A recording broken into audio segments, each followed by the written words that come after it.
आज रायगडावर गेल्यावर आपल्याला दिसतात भग्न वास्तू, शांत झालेली बाजारपेठ, उघड्या पडलेल्या दगडी ज्योती आणि इतिहासाच्या असंख्य खुणा. पण एक क्षण थांबा.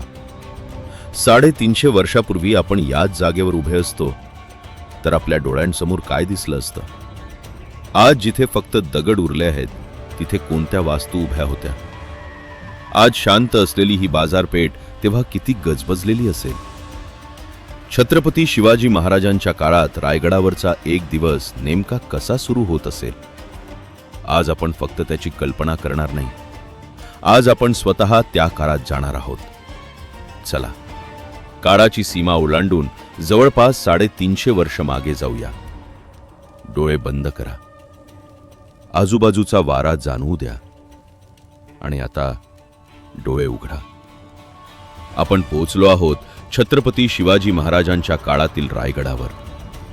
समोरचा सह्याद्री तोच आहे, खोल दऱ्या त्याच आहेत, उंच कडेही तेच आहेत, पण रायगड पूर्णपणे बदलला आहे. आज दिसणारे भग्न अवशेष नाहीसे झाले आहेत, त्यांच्या जागी पूर्ण उभ्या वास्तू दिसत आहेत. दगडी मार्गांवर माणसांची वर्दळ आहे, तटबंदीवर पहारेकरी आहेत आणि आपल्या समोर उभी आहे स्वराज्याची जिवंत राजधानी. आपला हा प्रवास उपलब्ध ऐतिहासिक माहिती, रायगडावर आज अस्तित्वात असलेल्या वास्तूंचे अवशेष आणि तत्कालीन ऐतिहासिक संदर्भ यांच्या आधारे केलेली एक सिनेमॅटिक पुनर्निर्मिती आहे. चला, या रायगडावरचा एक संपूर्ण दिवस अनुभवूया. अजून सूर्य उगवलेला नाही, सह्याद्रीच्या खोल दऱ्यांवर कारोख पसरलेला आहे. गार वारा रायगडाच्या तटबंदीवरून वेगानं वाहतोय. दूरवरचे पर्वत अंधारात जवळजवळ नाहीसे झाले आहेत, पण एवढ्या रात्रीही रायगड पूर्णपणे झोपलेला नाही. तटबंदीवर पहारा सुरू आहे. अंधारात काही मशालींचा प्रकाश हलताना दिसतोय. पहारेकरी आजूबाजूच्या प्रदेशावर नजर ठेवून आहेत. चला, आपणही त्यांच्या मागून तटबंदीवरून पुढे जाऊया. एका बाजूला मजबूत तटबंदी आणि दुसऱ्या बाजूला अथांग काळोखी दरी. आज आपण या दऱ्यांकडे निसर्ग सौंदर्य म्हणून पाहतो, पण त्या काळात रायगडाच्या सुरक्षेमध्ये याच कठीण भूगोलाची मोठी भूमिका होती. कारण हा फक्त डोंगरावरचा किल्ला नव्हता, ही होती स्वराज्याची राजधानी. आणि आता पूर्वेकडचं आकाश हळूहळू उजरायला सुरुवात झाली आहे. सह्याद्रीच्या पर्वतरांगांमागून सूर्याची पहिली किरणं बाहेर येत आहेत. रात्रीच्या अंधारात लपलेला रायगड हळूहळू आपल्या डोळ्यांसमोर स्पष्ट होतोय. आता आपल्याला पूर्ण वास्तू दिसत आहेत, दगडी मार्ग दिसत आहेत, तटबंदी दिसतीये, पाण्याचे साठे आणि गडावरील वेगवेगळे परिसर स्पष्ट होऊ लागले आहेत. माणसं बाहेर पडू लागली आहेत. कुठे पहाऱ्याची अदलाबद्दल, कुठे पाण्याशी संबंधित दैनंदिन हालचाली, तर कुठे दिवसाच्या कामांची तयारी सुरू आहे. काही वेळापूर्वी शांत असलेली राजधानी आता हळूहळू जागी होतीये. पण चला, रायगडावरील दिवसाची खडी वर्दळ पाहण्यासाठी आपण प्रमुख प्रवेश मार्गाच्या दिशेने जाऊया. समोर एक प्रचंड दगडी बांधकाम दिसतंय. जवळ जाताच त्याची भव्यता आणखी जाणवते. हा आहे रायगडाचा महादरवाजा. आज आपण याच दरवाजाचे अवशेष पाहतो, पण आपल्या या प्रवासात हा स्वराज्याच्या राजधानीचा महत्वाचा प्रवेश मार्ग आहे. राजधानीत कोण येतंय, कोण बाहेर जातंय, यावर लक्ष ठेवणं सुरक्षेसाठी महत्वाचं होतं. पण थांबा, खालच्या मार्गावरून कोणीतरी वेगानं वर येताना दिसतंय. एक संदेशवाहक. लांबचा प्रवास करून तो नुकताच रायगडावर पोहोचला आहे. त्याच्याकडे नेमका कोणता संदेश आहे हे आपल्याला माहीत नाही, आणि इतिहास सांगत नसलेली गोष्ट आपण तयारही करणार नाही. पण त्याची घाई पाहता आपण त्याच्या मागून जाऊया. तो महादरवाजातून आत प्रवेश करतो आणि आपणही त्याच्या मागून स्वराज्याच्या राजधानीत पाऊल ठेवतो. महादरवाजा मागे पडताच रायगडाचं एक वेगळंच रूप आपल्यासमोर उलगडू लागतं. दगडी मार्गांवर माणसांची ये जा सुरू आहे. सैनिक आपल्या कामासाठी निघाले आहेत. अधिकारी वेगवेगळ्या दिशेने जात आहेत आणि राजधानीचा दिवस वेग घेतोय. आणि पुढून एक वेगळाच आवाज वाढू लागलाय. अनेक माणसांचे आवाज, हालचाल आणि देवाणघेवाण. आपण पोहोचलो आहोत रायगडाच्या बाजारपेठेत. आज शांत असलेली ही जागा आपल्या प्रवासात पूर्णपणे जिवंत आहे. दोन्ही बाजूंना व्यवहार सुरू आहेत. लोक येत आहेत, जात आहेत आणि आपण या गजबजलेल्या बाजाराच्या मधून पुढे चाललो आहोत. इथे एक गोष्ट स्पष्ट होते. रायगड म्हणजे फक्त तटबंदी आणि सैनिक नव्हते. इथे लोकांचं दैनंदिन जीवनही सुरू होतं.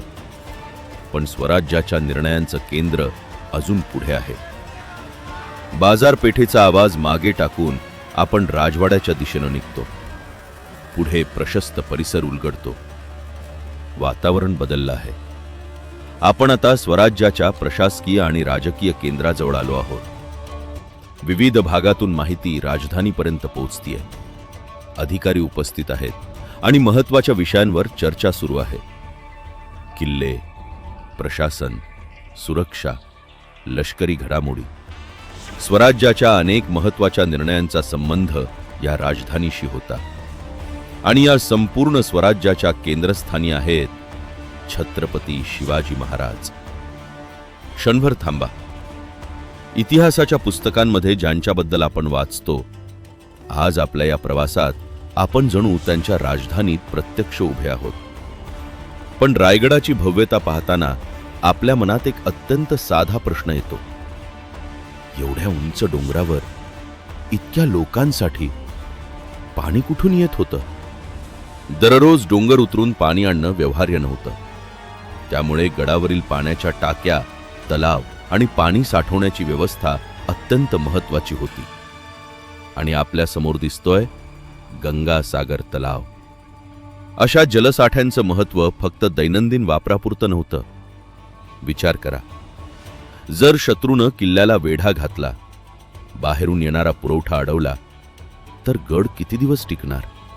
उंच तटबंदी शत्रूला थांबवू शकते, पण दीर्घकाळ टिकण्यासाठी गडावरील पाण्याचा उपलब्ध साठाही तितकाच महत्त्वाचा होता.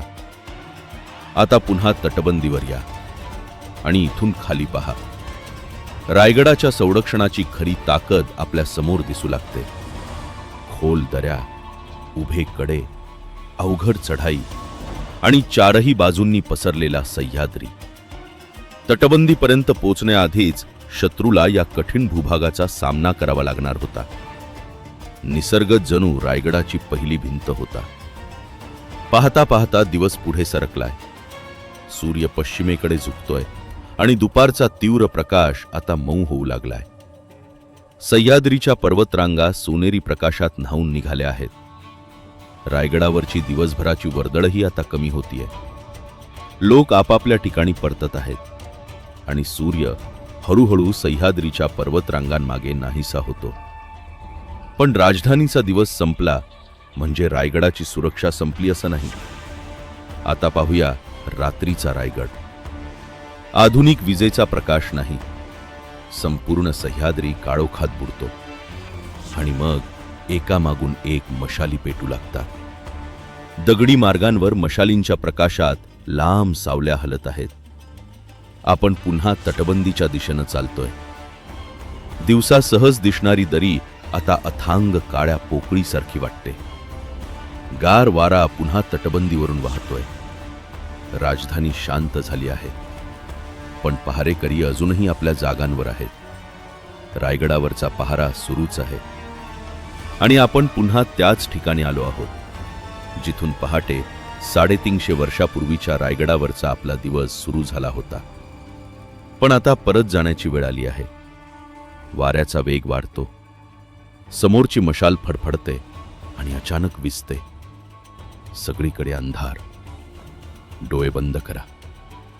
आपला 350 वर्षांचा प्रवास संपतोय आणि आता डोळे उघडा. उरले आहेत दगडी ज्योती, तटबंदी, दरवाजे, भग्न वास्तू आणि त्या काळाची साक्ष देणाऱ्या असंख्य खुणा. कारण 350 वर्षापूर्वी रायगड फक्त एक किल्ला नव्हता. ही होती छत्रपती शिवाजी महाराजांच्या स्वराज्याची राजधानी. याच रायगडानं छत्रपती शिवाजी महाराजांचा राज्याभिषेक आणि स्वराज्याच्या इतिहासातील अनेक महत्त्वपूर्ण क्षण पाहिले. म्हणून पुढच्या वेळी रायगडावर याल, या दगडांकडे पाहताना क्षणभर स्वतःला 350 वर्ष मागे घेऊन जा आणि स्वतःला विचारा, मी तेव्हा इथे उभा असतो तर रायगड कसा दिसला असता. कारण दगड शांत आहे, पण इतिहास अजूनही जिवंत आहे. जय भवानी, जय शिवराय.